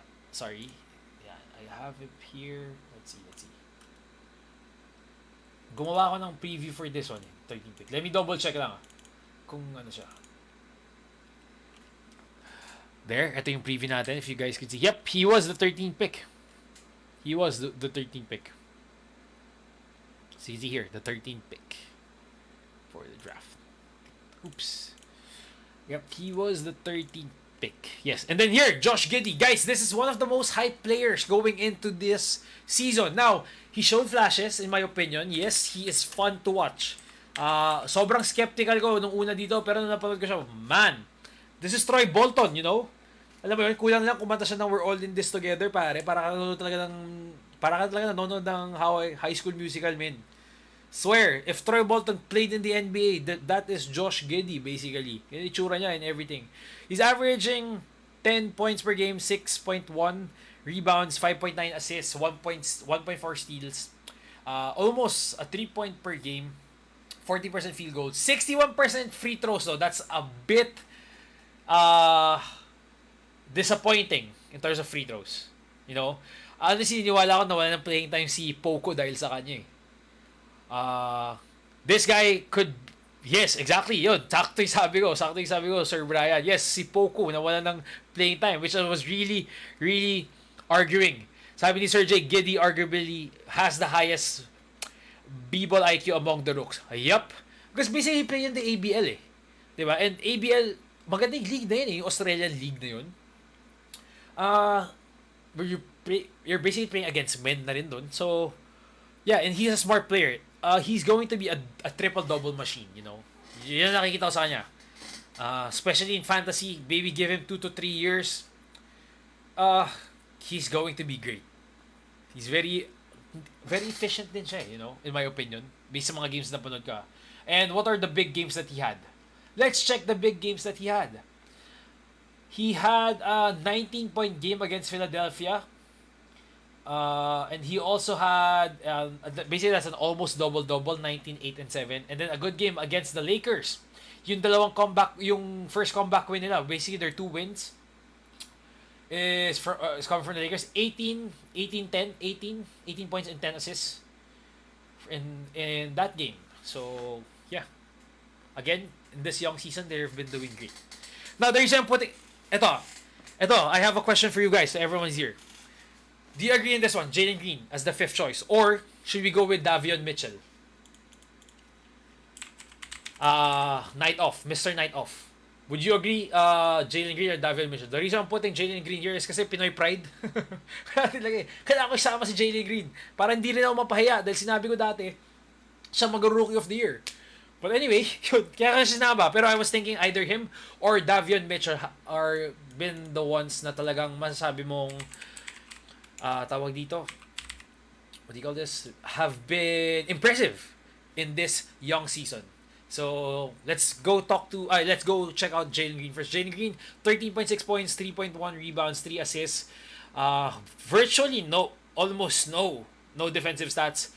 2 threes per game, 35% field goal percentage, 73% free throw, and then 2.9 TOs per game. Now, the 35% field goals, you have to, kung dinraft na siya, you have to basically accept that. He's going to be very inefficient. They're gonna give him the ball, they're gonna let him shoot. Even in the preseason, he wasn't really efficient. So, wag kayo ma-surprise if Jalen Green has a very, very low percentage, you know. So that's what you get from him. He's a volume scorer. He's going to take shots a lot, with especially silang dalawa ni KPJ. Wala, nasa kanila lahat. Alam mo yun? Basically, the Rockets are giving them the keys to the offense. So Jalen Green already had a 30-point game and also a 20-point game. So like they said, di ba, projected sa kanya a future scoring champ guy, and yes, I do. I think he's going to be that guy, a scoring point champ someday. Although yun nga lang, he's fun to watch though. Rockets is really fun to watch. Because they're young and they don't give a damn. In my opinion, you know, they get blown out by 20, they're still gonna dunk, they're still gonna shoot. KPJ would basically stat padding si KPJ. Wala siyang gagawin dyan kundi magpa-stat pad. He's basically a good player on a bad team. Yun ang sinasabi ng mga pundits. I like him though. Although Jalen Green is still young. Sabi ni Sir Brian, walang pasa rekta basket. Exactly. Pinoy mentality, pare. Bakaw talaga eh. Pinoy mindset eh. Brian, sabi rin niya, needs a bit more moves. Yeah, he's still young. He's going to develop that. He's definitely going to develop that soon. Now let's look at Davion Mitchell's stats. 9.7 points, 2.3 rebounds, 3.8 assists, 0.7 steals, 0.3 blocks, 1.2 threes per game. A very inefficient then 39.4 field goals per game with a 63.6 free throws. Wow, abysmal. 63. Man, parang si Shaq ang tumitira ng free throws. Well, anyway, Davion Mitchell, I think yung effect niya is hindi nakikita sa ano. It's very tawag doon, the intangibles. Hindi siya nakikita sa stat line. Uh he's basically the first 3 games niya, he's been guarding the best players. So yes, Mitchell is also in the waivers. Kasi again, in terms of fantasy, wala siyang effect. Mas malaki effect niya in real life. Especially in defense, mas malaki ang effect niya doon. That's why they call him the off night. Yan ang nickname niya, the off night. Means whoever he faces will have an off night. So, he might have a chance. He might end up as an all defensive rookie player. Definitely, he's gonna end up there. And a future all NBA defense ang projection sa kanya. But then again, the reason I'm putting Jalen Green here is because he's much more fancy. And he's much more offensive ready, kumbaga. Now hindi ko sinama sa list si Jalen Suggs. So let's go and see his stat line. Daanan lang natin yung stat line niya. Jalen Suggs is basically averaging 12 points right now, 3.2 rebounds, 3.5 assists. And that's one of the reasons kung bakit hindi ko siya nilagay sa akin top 5. I think Josh Giddey still has more impact in his team, and also Jalen Green in terms of that. So Jalen Suggs, not gonna put in my top 5 as of the moment. Now there's this rookie I just want to talk about kasi very ano siya, hindi ko this. Very intriguing, you know. Hindi ganun kaganda stat line niya, pero a lot of people are saying in your fantasy at the end of the year, this guy is going to get it rolling. Alperen Sengun. Okay, Alperen Sengun. Stat line niya right now is basically in 19 minutes that he's playing, 9 points, 4 rebounds, 2 assists, 1 steal, 46% field goal percentage, 66% free throws. Yun. A lot of people are saying that he's gonna have an impact in fantasy in the later, or basically in the playoff rounds. Sa dulo kasi pag nire-rest na sila Christian Wood, alam mo yung pag talaga nagtatank na, it's basically the youth movement, doon na siya magkakaroon ng time. So, we'll see. Sabi ni Sir J, just like Clay, great defensive player but doesn't really translate in the stat sheet. Agree. However, with Clay kasi, defense stat sheet, yes, hindi masyado. Yung steals niya, I think it's just roughly 1 steal lang per game and his block is not even at 1. However, ang added lang sa kanya, ang kinagandaan lang with Clay sa fantasy is, he's giving more. He's giving you points, giving you threes. Diba? Aside from, wala siya masyadong rebounds, assists. Swerte ka niya kung bibigyan ka niya ng a couple or even just 3 assists. However, 3 points made, when he's hot, offensively, yes. With Davion Mitchell kasi as of the moment, it's all defense talaga. Although he had a good game. He had 1 good game, kung di yun nagkakamali. He had 4 double-digit games. He had 22 points against GSW, 18 points against Utah, 12 points against NOP, and 19 points against LaMelo and company. So, in terms of offense, wala pa. Kasi I get it though. Halliburton's there. Body healed. Fox. So, maybe yung offensive load, hindi naman niya kailangan talaga dalhin. It's more of the defense load ang kailangan niyang hawakan talaga. So, yeah. There. Alfred niya. Did I miss any rookies in this rookie watch? But so far, ito yung top 5 ko. Do you guys agree? Sir Jay, Sir Brian, Kumish Pat, and whoever's still here joining me right now. Do you guys agree with this assessment of the rookie watch? Sino ba? Any interesting rookies right now? I guess yun lang eh. Cam Thomas hasn't shown, di pa siya bibigyan masyadong chance. Also James Bouknight in Charlotte. Who else are actually in the draft class here? Oh, sorry, I almost forgot. Yes, this one too. This interesting rookie. I guess ito dapat ang nasama ko, not Jalen Green. Sorry, nagkamali ako ngayon ko naalala. Dapat ito ang sinama kong rookie kasi I think he's very consistent in his team too, and also he's been great. It's Franz Wagner. Yes, Franz Wagner. Look at his stats. Stats niya is 13.7, 3 rebounds, 2 assists, 1 steal, and 1.9, almost 2 3 points made per game with a 46.9% field goal and 71% free throw percentage. Yes. Ayun, sabi ni Sir Clint, Franz Wagner. Yes, tama ka, Franz Wagner. Bones Highland, yes, he's not getting any time. Kaya wala pa siya masyadong impact. But yes, Franz Wagner, if you're gonna ask me, again, magiging bias lang ng konti sa ating Filipino pride. Pero I would say Franz Wagner should also be in this list. Siya ang number 5 natin. Why? He has a great impact with the Magic right now. He's doing great. Look at his stat sheet. 1, 2, 3, 4, 5, 6, 7, 8. In his first 8 games, he scored double digits already. And then 3 points made niya, he's basically averaging almost 2 per game. So, Franz Wagner has been doing great. Yes, sabi ni Sir Brian, missed that in the waiver. Yes, I did. Nasa waiver siya, I think, nung first 2 games niya. Tapos bang, hindi ko siya napulot. Anyway, yun. Austin Reeves is getting quality. That's true. Austin Reeves is getting quality because wala. THT is out. Trevor Ariza is out. And also, Kendrick Nunn. However, hindi nagtatranslate sa stat sheet yung ginagawa niya. It's basically intangibles, energy. It's basically the new Caruso. I think one of the reasons ba't nilet go si Caruso, it's because of him. I don't know, maybe it's just my theory. Pero he's the new Caruso that we have. And it's nice to have him. As a Lakers fan, I love him being part of the team. So I'm really, really, really excited for him. Although yun nga lang, fantasy-wise, wala ka talaga mapupulot sa kanya. So in terms of fantasy, I don't think he's going to be relevant. In terms of entertainment, in real life, he is definitely relevant. So, sino ba? Yun lang eh. Those are the top rookies right now that I'm thinking na has been making an impact in their team. And yes, if you have any of these guys in your lineup, then good for you. Especially in the fantasy, getting good value. I honestly think Scotty Barnes and Scotty Barnes for me is the best value here. And Chris Duarte. Kasi sila yung mga late round eh. Evan Mobley medyo maaga-aga siya in my opinion eh. So I think he's basically just, how should I say this? He's basically just living up to his pre-draft ranking. Si Josh Giddey, a lot of people reached for this guy.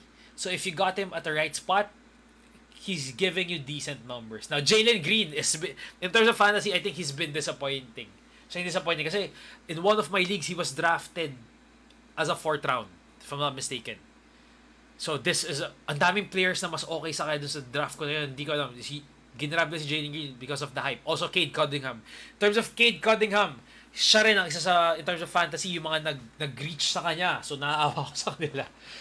Kaya, yun. Medyo all-outs yung mga nag-reach for those rookies. But for Scotty Barnes and Evan Mobley, good. Other players that good to get from waivers, depende sa league nyo kasi sa yung mga leagues ko kasi ngayon medyo malalalim. So, ang lahat ng leagues ko is 16 teams above. So, yung waiver wire namin medyo manipis. So, I couldn't say in terms of the 12 teams. Sa 12 team kasi madami ka pa mapupulot. Pero so far, sa waiver wire namin, double check ko sa fantasy ko ngayon, wala akong actually Blake Griffin. Blake Griffin, ito honestly, no joke to. If you get Blake Griffin on his good day, like nakuha mo siya, because he's just there. Nagro-rotate lang siya sa sa waiver wire. If you got him on a good day, you're lucky. Si LaMarcus Aldridge so far hinahawakan na sa lahat ng leagues. Because he's been consistent din naman. He's been dropping double-doubles in big games. So yun, sabi ni Sir Brian Kleber, hindi ako fan ni Kleber, hawak ko siya last season, burat na burat ako sa kanya personally. Pag naglalaro siya, he's gonna give you a few rebounds, and I think a block per game. Scoring wala rin siya masyado ibibigay, so hindi ako fan talaga ni Kleber. Okay, who are in my waiver wires? Oh, ito, basis sa waiver wires ko sa isang team ko is anong league to? Check ko lang yung league ko, nagulto, ba't nasa waiver wire itong hayop na to? Okay. Oh my god, anyway, yan. Todd, yes, a good, actually, take a risk din on Derrick Jones. If you need defensive stats, basically defensive stats na naman ibibigay sa iyo, and just that. He might give you on a good day 2 steals, 2 blocks. So ako talagang late rounder lang, alam mo yung paikot-ikot lang yung mga players doon sa Oh, by the way, speaking of fantasy, napansin ko a lot of teams, they don't what do you call this? They don't take advantage of the waiver wire. So sometimes sinahawakan nila yung player kahit umaasa sila na puputok. In my opinion, there are some players na might as well bitawan nila lang. Oh, ito, George Niang. If George Niang is in your waiver wire, get him. Tobias Harris is going to be out for another maybe a week. So he's a good add. Plus Danny Green is injured. So get him. He's dropped points. He's basically scored saan ba yun? Pakita ko lang si Georges Niang in Philadelphia.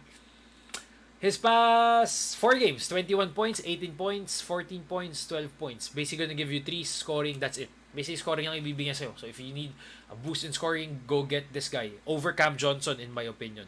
Also, Shake Milton, kung nasa waiver wire siya, pero in all my teams, wala eh. Thoughts on Kem Birch now that Pascal is back? Very, very unlikely. I mean, I got him, I drafted him, and I was really disappointed. Kasi diba, he gave you very good stat lines last season. As in like, under the radar na binibigyan kaya double-double. So, okay siya. Pero this year, I don't think so. In my opinion, no. Vanderbilt, if you're gonna ask me regarding Vanderbilt, honestly, mas prefer ko si Nasrid. Kung ako tatanungin mo. Mas prefer ko si Nasrid. Why? Nasrid offers more offensively. Tsaka, hopefully wag naman kasi hawak ko si Kat. But when Kat goes down, it's going to be Nasrid who's gonna literally boost up. Vanderbilt, hindi ako masyado fan niya. I'll pick Nasrid. No joke. Plus, naglalaro sila ni Kat ngayon. Naglalaro sila together. So, basically, pag kinuha mo siya, hindi lang siya parang handcuff player. Like, example, Drummond when Embiid is there. It's not like that. They're basically playing together. So, if you're gonna ask me, Vanderbilt or Nasrid, mas high ako kay Nasrid. Also, if you are a Cat manager, kung hawak mo si Cat, I highly advise get Nasrid. Get Nasrid as your last pick. Get him in your bench. Put him in your bench. Why? Basically, sa akin kasi doon, it's insurance policy just in case may mangyari kay Karl Anthony Towns. Kasi pag may nangyari sa kanya, Nasrid agad yan, sure ball. So if I were you, if you have Cat, get him as your handcuff. Basically, lagyan mo siya. Kasi naglalaro din naman siya eh. You know, he's not getting too much minutes. Average siya ngayon is 14, but he's giving you 8 points, 2 rebounds, 1 threes per game, and also 1 block. So see, imagine he's giving you a block and a 3 per game. Good field goal percentage, bad free throws though. So, yun lang. Sabi ni Sir Brian, I got him from the waiver. Yes, that's a good pick in the waiver. And then, ang center, Gobert, Whiteside, Cat 3. Yes, that's true. If you have Gobert. But the problem with Gobert and Whiteside, hindi kasi sila naglalaro together. Yun lang ang disadvantage. Yun lang nakikita ko So talagang naka-handcuff si Whiteside. Although pag umupo si Gobert, you get Whiteside. The reason lang with the bad thing lang with Whiteside is wala siya. They're playing the same in my opinion. They have the same game. So parang if they wanna go small, might as well they put Gobert in there. Diba? I mean like not small, pero I mean they get me. If they parang the same in the offer, mas better nga lang. Talagang reliever lang si Whiteside. Although he's been monster. Si Reed though, sobrang high ko sa kanya for some reason eh. It's just me being biased It's just me being biased. Why? Look at the stats last season. It's basically giving you 17 points, 14 points, 5 rebounds, 3 blocks, 2 blocks. So, medyo biased talaga ako sa kanya. Sobrang biased ko talaga. Yes, revs and blocks is Whiteside yun pa rin. Pero, if you had the chance to get Drummond, if for some reason di siya draft, go for it. Yun. So, I guess yun lang yung mga waiver wires ngayon na nakikita kong great picks Actually, sa Lakers, walang magandang waiver wire pick. Bazemore is abysmal. Yung effects nila, it's more of the real life. Bradley too, it doesn't affect you in fantasy at all. Take a shot if KCP is in your waiver wire, take a shot.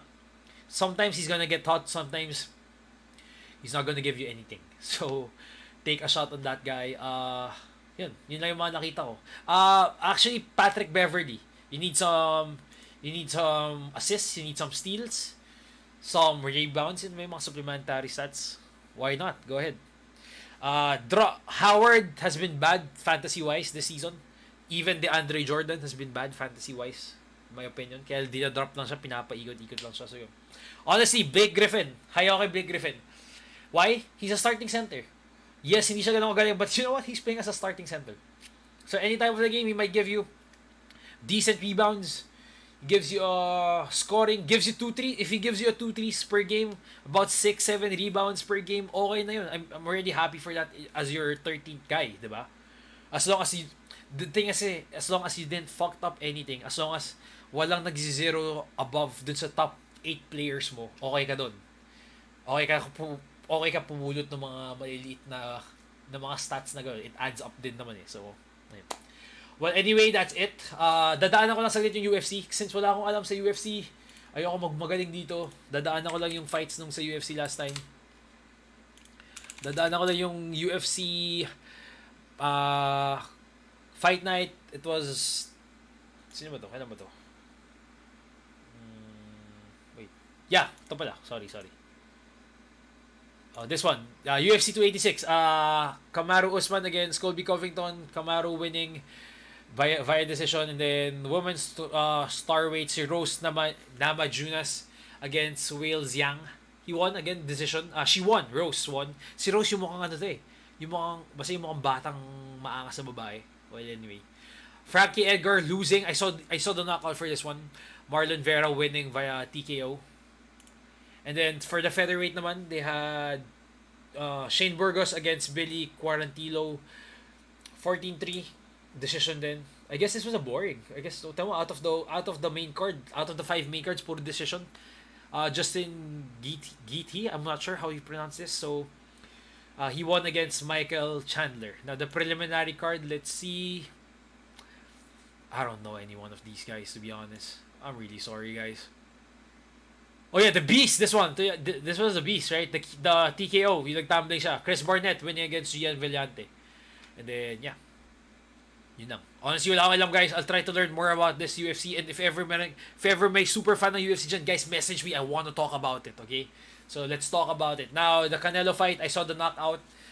I honestly am a fan of Canelo. Wala akong masyadong din sa boxing. Si Pacquiao lang pinapanood ko, to be honest. Wala akong alam. I'll be honest with you, si Pacquiao lang. More of ball sports talaga ako. But Canelo, tutuwa sa head movements na yung shit. Alam mo yun? And he did well yesterday. Ganda ng knockout punch niya.